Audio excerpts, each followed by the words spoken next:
안녕하십니까, 이용태입니다. 이번 시간에는 레이어와 레이어를 합성을 해주는 블렌딩 모드에 대해서 살펴보도록 하겠습니다. 자, 블렌딩 모드는 말 그대로 이제 합성이라는 그런 개념으로 사용이 되는데요. 위에 있는 레이어와 아래에 있는 레이어와 색상과 밝기, 채도의 그 정보를 기준으로 해서 합성을 하게 해줍니다. 자, 먼저 이제 학습할 이미지를 좀 불러와서 작업을 해보도록 하겠습니다. 자, 이번엔 빈 곳을 더블 클릭해서 불러와 볼까요? 그럽니다. 자, 학습 자료 폴더 안에서 몇 개의 파일을 불러옵니다. 자, 이미지 1번, 그 다음에 이미지 4번, 그리고 자, 그리고 아래쪽에 칠판이 있네요. 칠판. 자, 열기 3개의 레이어를 이미지를 적용을 했습니다. 자, 이 상태에서 이제 블렌딩 모드에 대해서 살펴봅니다. 먼저 칠판에 대해서 살펴봅니다. 자, 칠판은 조금 다른 이미지들하고는 좀 생소한데요.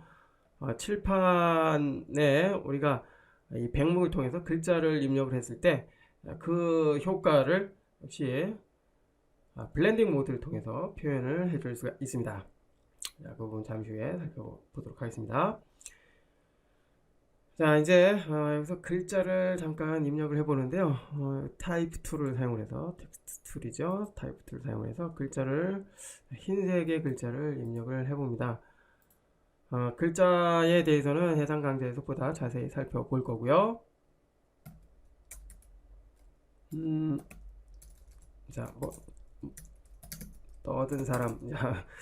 좀 촌스럽긴 하지만 예전 기억이 많이 나죠. 글꼴 정확하게 원하는 글꼴 설정을 해줍니다.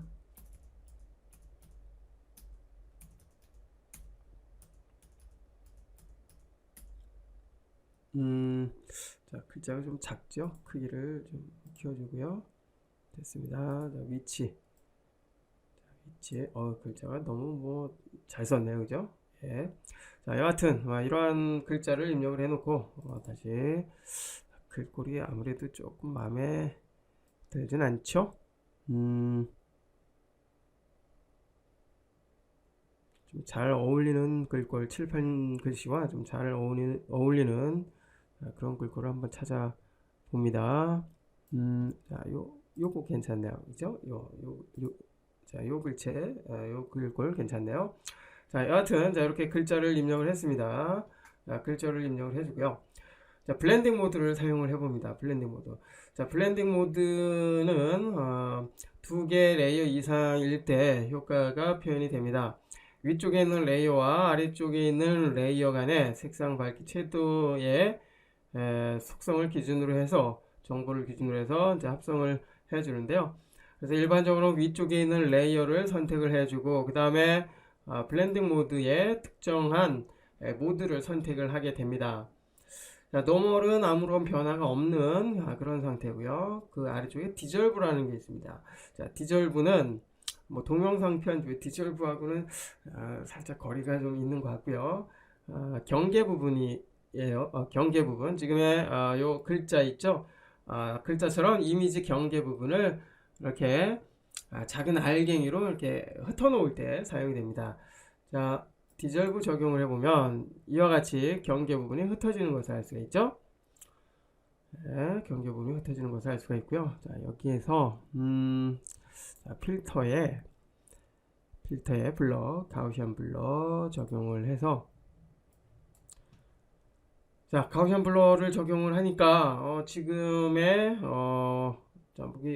메시지가 하나 뜨는데요. 자, 지금의 이 메시지는 글자 레이어에 효과를 적용을 하면, 필터를 적용하면 원래의 글자 레이어 속성이 없어진다는 그런 뜻이죠. 없어진다는 것은 더 이상 글자를 이제 바꿔줄 수 없다는 겁니다. 이처럼 글자 레이어는 일반 레이어하고는 좀 차이가 있기 때문에 이와 같은 효과를 적용했을 때는 원래 속성을 버리게 되는, 사용하지 못하는 그런 형태가 되죠. 자, 일단은 적용하기 위해서 오케이 해줍니다. 됐고요. 여기서 블럭 값을 조금만 증가를 해줍니다. 자, 그러면 더욱 흩어지는 것을 알 수가 있죠.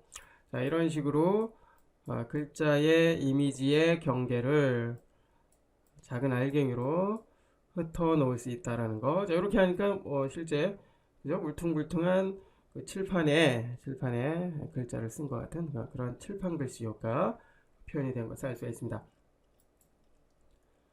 자, 그리고 레이어를 보니까 그죠? 일반 레이어로 바뀐 것을 알 수가 있죠. 글자 레이어는 이제 여기 지금 다시 한번 클릭해 보면 이렇게 T자 모양으로 되어 있습니다. 그래서 글자를 입력을 하고 다시 더블 클릭하면 수정을 할 수 있게 되는데, 지금의, 자, 일단 지워주고요. 지금의 이 레이어는 이제 그 속성이 없어진 것이죠.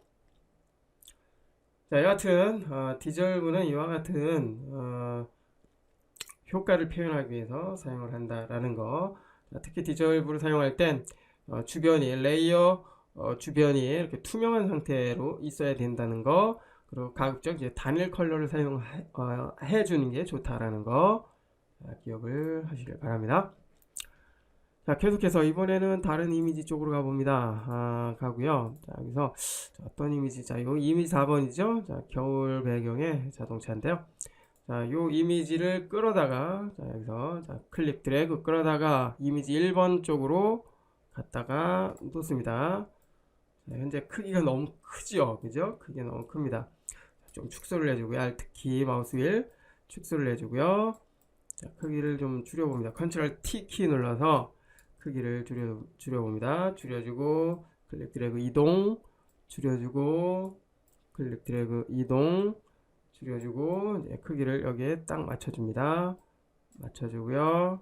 자, 여기도 딱 맞춰줍니다. 그리고 엔터. 자, 그럼 적용이 됐고요. 다시 원래 크기로 되돌려 줍니다. 자, 이런 식으로 다른 이미지를 현재 사용하고 있는 작업 도큐멘트로 이동을 할 때 끌어다 적용을 해줄 수 있다라는 거. 그리고 크기가 차이가 난다면 컨트롤 T 키를 눌러서 크기를 조절을 해서 맞춰줄 수 있다라는 거 참고를 해 주시고요. 자, 이제 위쪽에는 겨울, 그리고 아래쪽에는 이제 봄 혹은 여름 정도 되나요? 하여튼 이미지가 있습니다. 자, 그런데 여기서 아래쪽에 있는 요 레이어죠. 요 레이어를 위쪽에다 올려놓고 싶습니다. 순서를 바꿔놓고 싶을 때 지금 백그라운드 형태이기 때문에 이동을 해줄 수가 없습니다.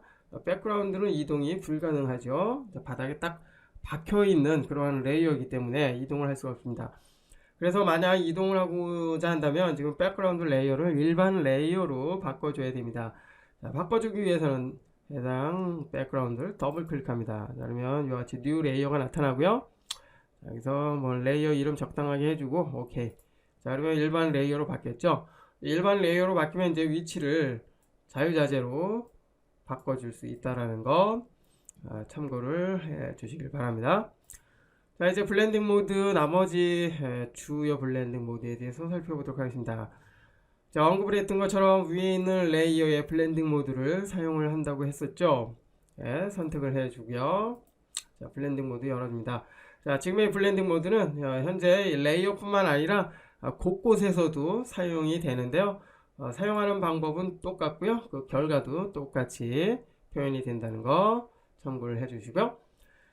자, 첫 번째 그룹을 보면 다크부터 뭐 다커 컬러까지 있는데요. 이 부분은 이제 이미지를 전체적으로 어둡게 할 때 사용이 됩니다. 그래서 현재 위쪽에 있는 지금의 요 레이어의 모습과 아래쪽에 있는 레이어의 모습이죠. 모습의 밝기, 채도, 그리고 색상을 기준으로 해서 합성이 이루어지는데요. 다크를 선택을 해보면 어두운 부분이 이렇게 부각이 되는 것을 알 수가 있죠. 어두운 부분, 자동차의 지금 어두운 부분이 위쪽의 레이어와 이렇게 합성이 돼서 표현이 된 것을 알 수가 있습니다.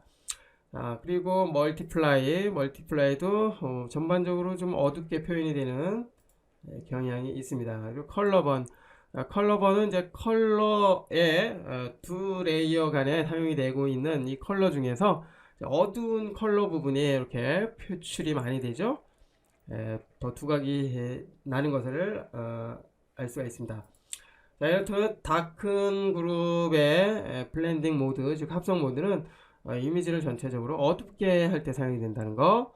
자, 그리고 그 결과는 사실 적용하기 전에는 예측을 하기 어렵습니다. 일종의 좀 우연의 효과를 얻을 수 있는 그러한 기능들이라고 보시면 되겠고요.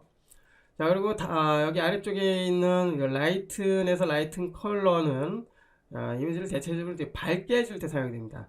자, 라이트를 사용하면 이미지에 두 개 레이어에 사용이 된 이미지에 밝은색 영역이 더 부각이 되는 것을 알 수가 있죠. 자, 스크린도 마찬가지고요. 자, 그렇지만 약간씩의 차이가 있습니다. 상황에 맞게 이용을 해주면 되겠고요. 자, 여기 리니어 닷지 그리고 애드라고 되어 있는데 이 부분은 아주 강렬한 밝음 효과, 가산 효과라고 하는데요. 자, 그 효과 표현을 해줄 수가 있습니다. 자, 지금의 블렌딩 모드는 이미지와 이미지 간에 이루어지기 때문에 원래 이미지의 모습과는 전혀 다른 결과가 나타납니다. 그래서 주로 이제 배경을 표현할 때 많이 사용을 하게 되겠고요. 밖에 뭐 라이트 컬러 사용할 수가 있다라는 거.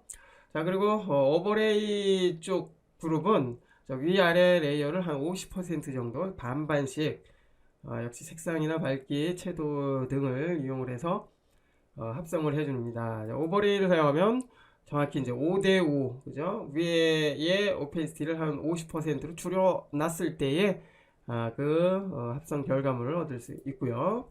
역시 나머지 지들도 약간의 차이가 있는데, 여기서 라이트가 사용이 되는 이름이 붙어 있는 이 부분은 전체적으로 이제 밝은색 부분이 강조되는 그러한 블렌딩 모드라는 거. 자, 그리고 아래쪽에 있는 디프런스는 이제 반전되는 효과를 얻을 수 있습니다. 디프런스 사용하면 이렇게 네거티브 필름처럼 이렇게 반전된 효과, 이미지에 반전된 효과를 얻을 수가 있고요. 익스클루전은 역시 반전된 효과지만 약간 좀 탁한 그런 느낌이 들죠. 서브트랙트 역시 반전된 효과. 디바이드 역시 반전된 효과인데 전체적으로 이제 밝게 표현이 되죠. 자, 그리고 아래쪽 그룹은 이제 색상에 대한 차이를 기준으로 해서 표현을 해주는 휴가 있고요. 휴. 자, 그리고 채도에 대한 설정은 세츄레이션을 통해서 이루어집니다. 그리고 컬러라는 게 있고요. 그 다음에 루미넌시를 사용을 해서 이제 밝기죠. 이제 밝기에 대한 변화를 통해서 이미지를 이렇게 흑백 느낌의 그런 느낌으로도 표현을 해줄 수 있습니다. 지금의 이 결과는 사용되는 이미지에 따라서, 즉 레이어에 따라서 많은 차이가 있다라는 거 참고를 해주시고요. 여하튼 블렌딩 모드는 레이어와 레이어의 색상, 밝기, 채도를 기준으로 해서 다양하게 합성을 할 수 있다라는 거, 그 정도만 우리가 알아두면 될 것 같습니다. 실질적으로 적용하기 전까지는 어떠한 결과가 나타날지 예상을 할 수 없기 때문에 한 번씩 다 적용을 해 봐서 우리가 원하는, 여러분이 원하는 그 결과와 가장 가까운 그런 블렌딩 모드를 이용을 해 주면 되겠죠. 자, 이번 시간에는 레이어와 레이어를 합성을 할 때 사용되는 블렌딩 모드에 대해서 살펴봤습니다.